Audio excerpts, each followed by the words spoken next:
Бұл жаңалықты көруші болма. Бұл жаңалық, яғни жаңалықтар біздің өмірімізді құртады. Қалай құртады? Осы видеода айтатын боламыз, достар. Басамас бұрын міндетті түрде арнаға тіркеліп кетіңіздер, лайк басып кетіңіздер, комментарий жазып кетіңіздер. Бұл видеоны достарыңызға таратыңыздар. Бұл болашақ мұғалімнің арнасы. Ендеше кетіп бастаймыз. Қазір Қазақстанда, жалпы Қазақстандағы жағдайды алайықшы. Қазір Қазақстанда не болып жатыр? Я су тасқыны болып жатыр. Алматыда бір сілкініс болып отыр. Бүкіл жерлерді су басып отыр. Астананың өзін су басып отыр.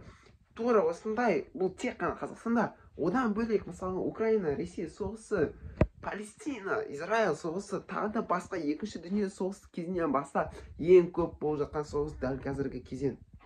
Дәл қазіргі кезең.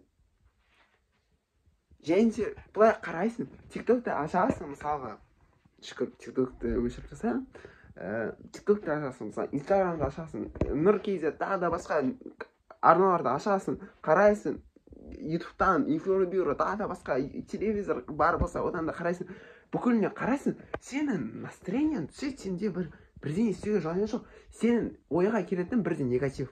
Ой, үкімет мынандай, ой, анау мынандай, ой, мына адамдар вообще мынандай. Бірден негатив аласың өзіне. Өзінің бірақ дымда сен келмейді. Бұл жаңалықтың беретін зияны. Сондықтан айтарым, жаңалықтарды көрме, керек жаңалықтарды.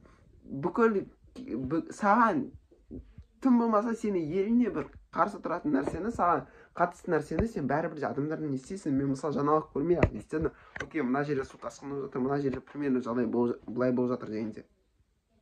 Сондықтан да жаңалықтар көрмей ақ қой. Жаңалықтар көрсең ешқайда жақсы нәрсе алып келмейді. Өшіріп таста, керек емес. Мен саған келесім болса. Ешкі тылсар.